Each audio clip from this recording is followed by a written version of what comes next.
take one half of Blackbeard's face and put it next to Buggy, you kind of get this. Doesn't that look a bit like a certain Rox D. Zebek to you? Well, the internet certainly thinks so. It's been one of the most talked about topics since chapter 1154 dropped, because let's be real, us One Piece fans, we love to theorize. And this one, it's just the right mix of silly and suspicious to catch on fast. Some fans have even pointed out that apparently Zebek in Vietnamese means buggy. Then in chapter 1155, when Rox's bounty poster is shown, the way he's posing looks awfully similar to Buggy's own wanted poster. Like, eerily close. It's one of those things where you can't unsee it once someone points it out. Not to mention that the narrator explicitly then states that Rox's sword attack was famous for its intense blasts like a cannonball. A cannonball after all of these visual similarities? Come on.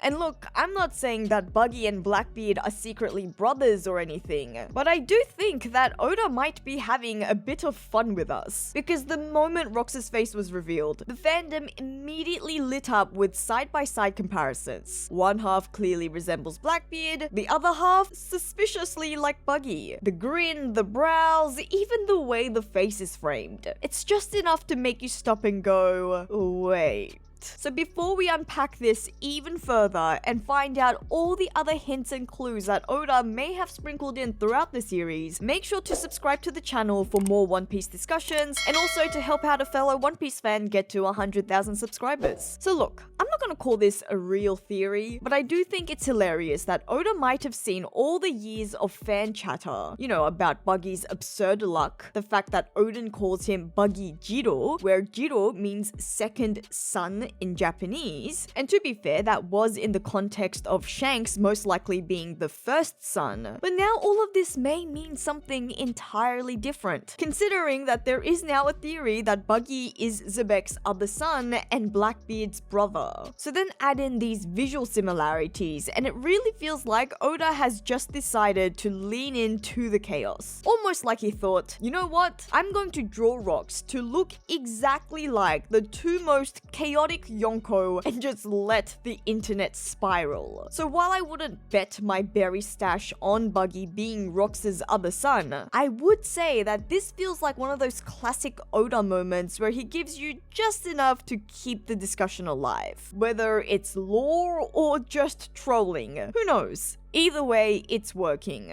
Now, of course, Oda has said in interviews that he doesn't read fan theories. He avoids them so that they don't influence his writing, and honestly, I do believe that. But sometimes it really feels like he's aware of what the fans are saying, and he throws in just enough fuel to keep the fire going. So let's just say that we do take this a little seriously, just for a moment. Let's just say that this idea isn't completely out of left field. And yeah, let's just get silly with it for a second. What do we actually have to go on? To be honest, not much. There's no real canon evidence pointing directly to it yet, but that doesn't mean that it's impossible. Oda has pulled off some wild family lineage long cons in the past. Sanji's royal lineage, Ace being Roger's son, the reveal of Luffy's connection to Dragon, even Shanks being tied to the celestial dragons. None of those were obvious at first. So what I'm about to say next might seem like a stretch, but since we have learned that we shouldn't rule out anything too quickly in One Piece, bear with me. And let's start with the elephant, or should I say, let's start with the nose in the room. Buggy's nose. Buggy's nose has been a running joke for over 25 years. It's bright red, bulbous,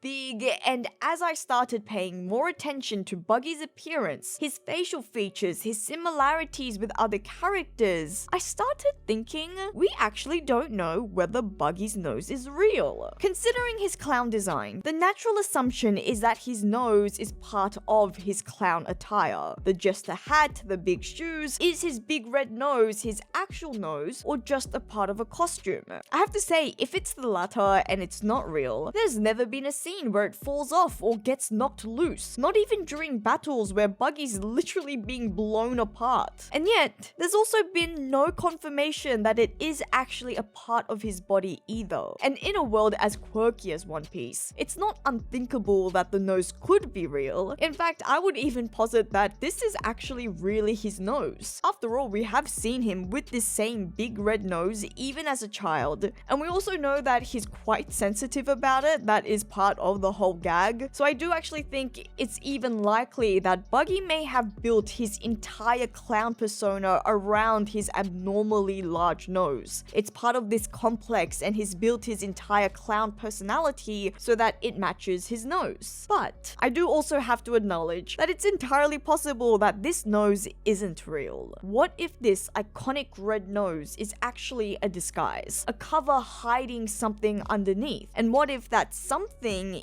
that he's hiding is actually a long curved nose, a nose that has the exact same shape as Blackbeard's? Imagine if the joke is actually that Buggy was so self-conscious about his original nose, maybe something a little pointier, something longer than average, or a nose that just can be recognized for its similarities to a special family, a special Rox D family. And so what he's done is he's slapped on a big fake clown nose to hide his original nose. Something exaggerated enough to distract people entirely from what he was actually insecure about. But of course, it has backfired spectacularly because now his nose sticks out even more. People mocked him anyways for decades, but he still preferred being laughed at for being a clown rather than risk being recognized for what might be a rock style nose, the same nose that Blackbeard has. And that's why he's so sensitive when it comes to his nose. And maybe this is all part of his way of staying under the radar. The red nose, the goofy persona, the entire clown act. It's all a distraction, a way to make sure that no one in the One Piece world connects the dots. Because let's be honest, you internet detectives have already pointed it out, and that might exactly be what Buggy has been hiding since day one. His true parentage, his true lineage. And then this would actually be really a great long con. Another example where Oda has really played the long game, because the whole gag surrounding Buggy's character is that he's this goofy character, this goofy clown who has somehow gone to the top. He's fooled his followers, he's managed to fool the world to become a Yonko, just through a series of hilarious misunderstandings. Or at least that's what we thought. Whereas in reality, what if he actually does belong at the very top? What if he really comes from one of the most legendary families to exist in One Piece history? Look, to be honest, I don't actually really know where I'm going with this theory. I've been moving houses this past weekend, so my brain has been half in cardboard boxes, half on One Piece. But ever since chapter 1154, I know that people have been pointing out the similarities, and then I saw this come up again during the stream for chapter 1155, and so this theory about Buggy and Blackbeard possibly being brothers just really entertained me. And I don't know if I really believe it, but it is a fun idea. And honestly, the longer you sit to think about it, the more the little details start popping up. Not just the nose, but the timing. The way that Oda has been building up these parallels in Elbaph between Loki and Haruden. Two sons, two brothers from different mothers, different paths, completely different relationships with their parents, with their father. That kind of setup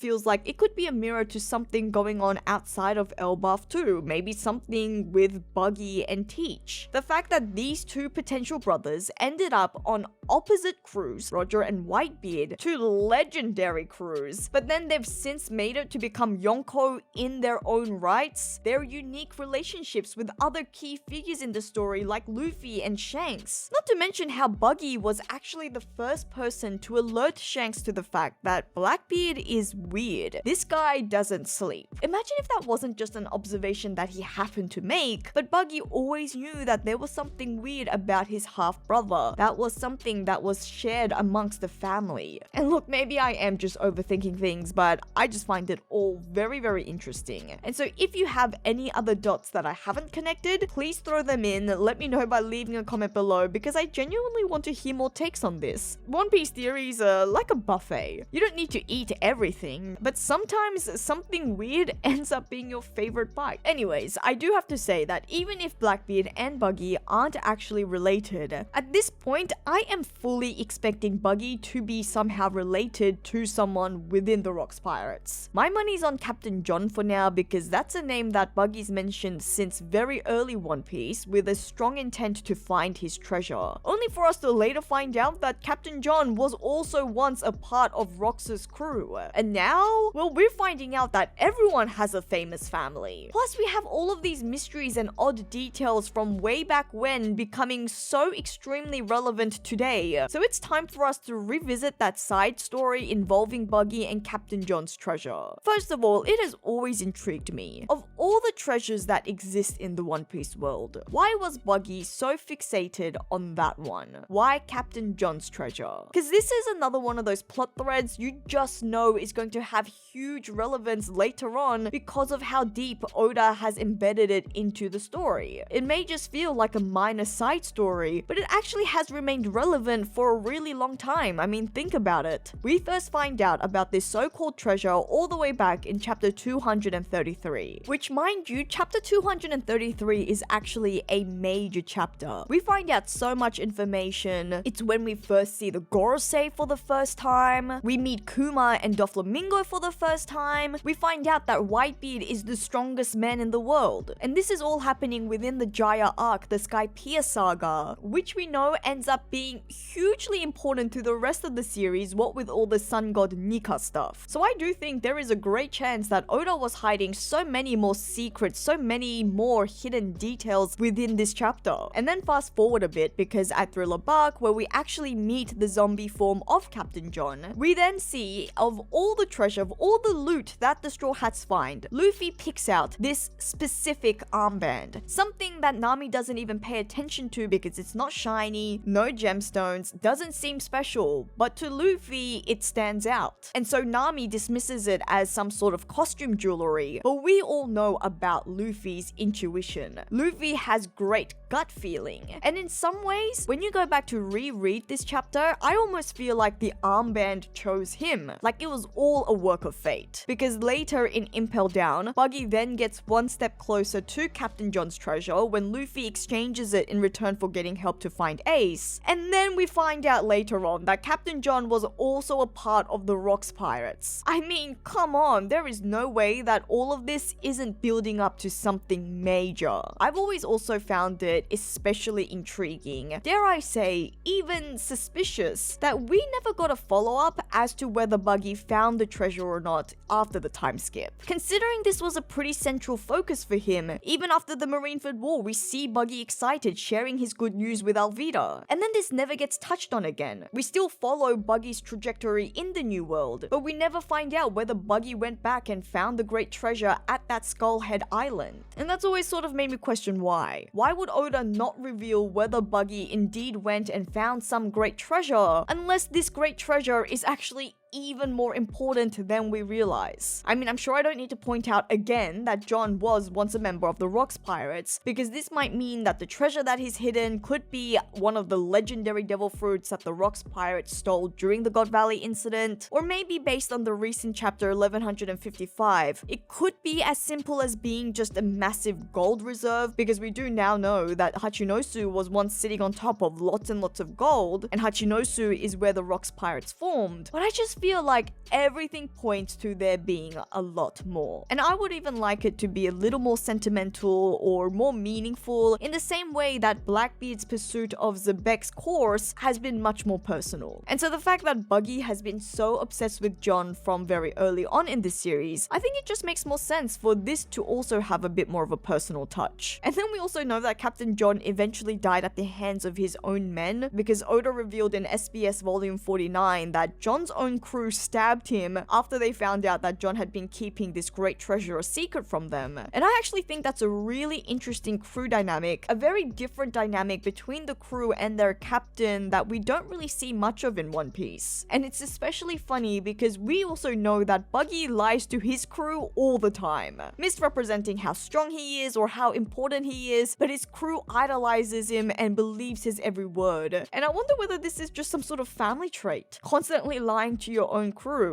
except that when I'm sure if it comes to Buggy, even if his followers found out the truth, there would be some sort of other comical mix-up, some sort of other misunderstanding that would work in Buggy's favor. After all, Buggy actually says this himself. He says explicitly that the wind does not blow east or blow west. The wind specifically blows for Buggy. And that's exactly what I'm talking about. Buggy is clearly a very important figure with his own destined fate, much like all the other key figures that have remained relevant in this final saga. So the fact that Buggy was introduced so early on in the series, one of the first antagonists that we faced, a character that felt almost like a joke, but then has actually stayed extremely relevant, someone we would find out was a former crewmate within the Roger Pirates, Shanks's best friend, and now a Yonko. I feel so certain that there is much more to his backstory, potentially even his family lineage that Oda is just waiting to dump on us. And I know that some people aren't all too happy about everyone having super important family lineage, but Buggy's such a critical figure and it doesn't have to be a significant family, but I do definitely want his story expanded. And look, maybe that will relate to Blackbeard and Zebek,